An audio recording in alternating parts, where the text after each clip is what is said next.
नमस्कार, जनप्रवाह सुपरफास्ट में आपका स्वागत है। मैं हूं हेमेंद्र सिंह। एक नजर डालते हैं आज की सुर्खियों पर। रिलायंस इंडस्ट्रीज की 45वीं वार्षिक आम बैठक में बड़ा ऐलान। अंबानी बोले गूगल की साझेदारी में लॉन्च होगा सस्ता 5G फोन। दिवाली तक दिल्ली, मुंबई सहित कई शहरों में 5G सर्विस होगी शुरू। नेटवर्क के विस्तार के लिए 2 लाख करोड़ का निवेश करेगा जियो। हिजाब प्रतिबंध मामले को लेकर कर्नाटक सरकार को नोटिस। सुप्रीम कोर्ट 5 सितंबर को करेगा अगली सुनवाई। दिल्ली में फेल हुई विधायकों को खरीदने की भाजपा की कोशिश। सीएम केजरीवाल बोले हमारा कोई विधायक नहीं बिका। त्रिपुरा दौरे पर भाजपा अध्यक्ष नड्डा ने केजरीवाल पर बोला हमला। कहा दिल्ली में हुए शराब घोटाले पर क्यों साध रखी है चुप्पी। नड्डा बोले मुद्दे से जनता को भटका रहे हैं अरविंद केजरीवाल। दिल्ली के सीएम को जांच एजेंसियों को देना चाहिए जवाब। भाजपा नेता भाटिया ने आप पर लगाया शिक्षा घोटाले का आरोप। कहा केजरीवाल सरकार ने बच्चों के टॉयलेट को बताया क्लासरूम। कांग्रेस छोड़ने के बाद मीडिया से मुखातिब हुए गुलाम नबी आजाद। का कांग्रेस में अनपढ़ों की जमात जबरन छोड़ने को किया मजबूर। गुलाम नबी आजाद के बयान पर जयराम रमेश ने किया पलटवार। कहा पार्टी को बदनाम करने का उन्हें सौंपा गया काम। गुलाम नबी आजाद के बाद अब तेलंगाना में कांग्रेस को लगा बड़ा झटका। 2 बार के पूर्व राज्यसभा सदस्य एम.ए. खान ने छोड़ी पार्टी। पत्रकार कप्पन की जमानत पर यूपी सरकार को सुप्रीम कोर्ट का नोटिस। हाथरस में बवाल भड़काने की साजिश रचने का है आरोप। असम में आतंकी मॉड्यूल का भांडाफोड़ होने के बाद गिरफ्तारी जारी। बारपेटा से फिर से 2 संदिग्ध दबोचे। अलकायदा से है कनेक्शन। देश में जल्दी पशुओं का टीकाकरण अभियान चलाने की तैयारी। हर माह बनाई जा रही है लंपी रोग के लिए 5.8 करोड़ खुराकें। तेजस्वी के ठंडा करने वाले बयान पर भड़की भाजपा सांसद रमा देवी। पति ब्रजबिहारी प्रसाद की हत्या में लिप्त होने का लगाया आरोप। देहरादून में एक ही परिवार के 5 सदस्यों की नृशंस हत्या। मासूम बच्चियों पर भी नहीं किया रहम। आरोपी गिरफ्तार। यूपी के मुख्यमंत्री योगी ने जनता दरबार में सुनी लोगों की फरियाद। त्वरित निराकरण का अधिकारियों को दिया निर्देश। गोवा के मुख्यमंत्री सावंत ने हरियाणा के सीएम खट्टर से की बात। सोनाली फोगाट मामले की सीबीआई जांच कराने को तैयार। गुजरात में ब्रेन वॉश कर पत्नी बच्चों को करवाया इस्लाम कबूल। पति ने की आत्महत्या की कोशिश। आरोपी सोहेल शेख पर केस दर्ज। केरल में हिंदूवादी नेता बेल्लापल्ली नटेशन के बयान पर मचा बवाल। कहा छात्र छात्राओं का एक साथ बैठना संस्कृति के खिलाफ।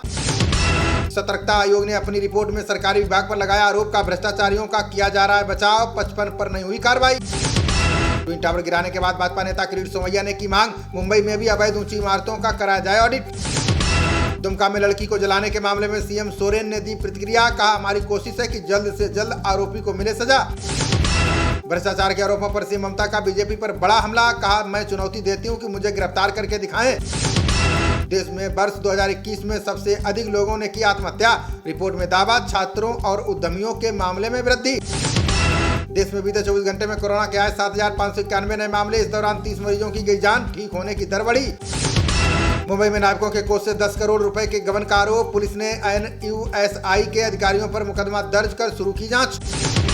ब्रजेश पाठक ने विपक्ष पर लगाया सरकार को बदनाम करने का आरोप। बोले गोंडा अस्पताल में नवजात को जानवर द्वारा कुतरे जाने की खबर गलत। यमुना नदी में मूर्ति विसर्जन के दौरान डूबने से 5 की गई जान। DND फ्लाईओवर के नीचे नदी में नहाने के दौरान हुई घटना। उत्तराखंड कांग्रेस अध्यक्ष की भर्ती में धांधली की सीबीआई जांच की मांग। करण महारा बोले अन्य भर्तियों में भी हुआ घोटाला। भाजपाई शामिल। उदयपुर में वित्तीय कंपनी के कार्यालय से 23 किलो सोने की लूट। बंदूक की नोक पर 10 लाख रुपए भी लूट ले गए अज्ञात बदमाश। नोएडा ट्विन टावर ध्वस्त होने के बाद जोरों पर सफाई अभियान। एंटी स्मोक गन, झाड़ू लगाने वाली मशीनें और पानी के टैंकर तैनात। राष्ट्रीय शिक्षा नीति के तहत स्कूलों में भी वर्चुअल लैब से होगी पढ़ाई। केंद्र सरकार ने योजना के लिए 750 स्कूलों का किया चुनाव।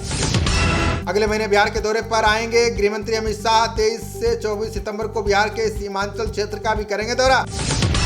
मदद पोर्टल पर 7.5 साल में दर्ज की गई 80,000 शिकायतें। अनिवासी भारतीयों की 75,114 शिकायतों का हुआ निपटान। श्री कृष्ण जन्मभूमि मामले में इलाहाबाद हाईकोर्ट ने दिया निर्देश। का लंबित याचिका पर 4 महीने में सुनवाई पूरी करे अदालत। केंद्रीय मंत्री सिंधिया ने मध्य प्रदेश के बाढ़ प्रभावित क्षेत्र का किया दौरा। स्थिति और राहत उपायों पर मुख्यमंत्री शिवराज चौहान के साथ की चर्चा। विधायक अब्बास अंसारी को इलाहाबाद हाईकोर्ट ने दिया झटका। हथियार खरीदने के मामले में अग्रिम जमानत देने से किया इनकार। PAGD अगले महीने जम्मू में फिर करेगा सर्वदलीय बैठक। संशोधन मतदाता सूची में गैर स्थानीय लोगों को शामिल करने पर होगी बात। भाजपा प्रदेश अध्यक्ष बनने के बाद लखनऊ पहुंचे भूपेंद्र सिंह चौधरी। मंत्री, विधायक, सांसदों और कार्यकर्ताओं ने किया भव्य स्वागत। उड़ीसा में हर जिले में MSME पार्क बनाएगी नवीन पटनायक सरकार। जमीन, बिजली और पानी समेत सभी बुनियादी सुविधाएं होंगी उपलब्ध। फ्रांस से खरीदे गए राफेल सौदे की अब नए सिरे से नहीं होगी जांच। सुप्रीम कोर्ट ने जनहित याचिका पर विचार करने से किया इनकार। आप विधायक रात भर दिल्ली विधानसभा परिसर में रहेंगे मौजूद। नोट बदलने के मामले में उपराज्यपाल के खिलाफ जांच की करेंगे मांग। राजस्थान में शुरू हुआ सालाना बाबा रामदेवरा मेला। प्रशासन ने 35 लाख से ज्यादा लोगों के आने की जताई उम्मीद। केरल में जनजातीय समुदाय को मिलेंगी बेहतर स्वास्थ्य सुविधाएं। आदिवासी बस्तियों में जल्द ही बच्चों के लिए बनेगा आईसीयू। महाराष्ट्र सीएम एकनाथ शिंदे ने गणेश उत्सव को लेकर दिया निर्देश। बोले मुंबई पुणे एक्सप्रेस पर वाहनों के लिए बनाई जाए अलग लेन। देहरादून में भारी बारिश से मकान ढहने से 3 लोगों की गई जान। काट बंगला राजपुर रोड के पास हुई घटना, बचाव कार्य जारी। गौरव वल्लभ ने बेरोजगारी और महंगाई को बताया मोदी सरकार के 2 भाई। बोले जनता परेशान और सरकार पूरी तरह से मौन। उपराष्ट्रपति धनखड़ ने ध्यानचंद की जयंती पर अर्पित की श्रद्धांजलि। बोले अपने परिश्रम और प्रतिबद्धता से राष्ट्र को किया गौरवान्वित।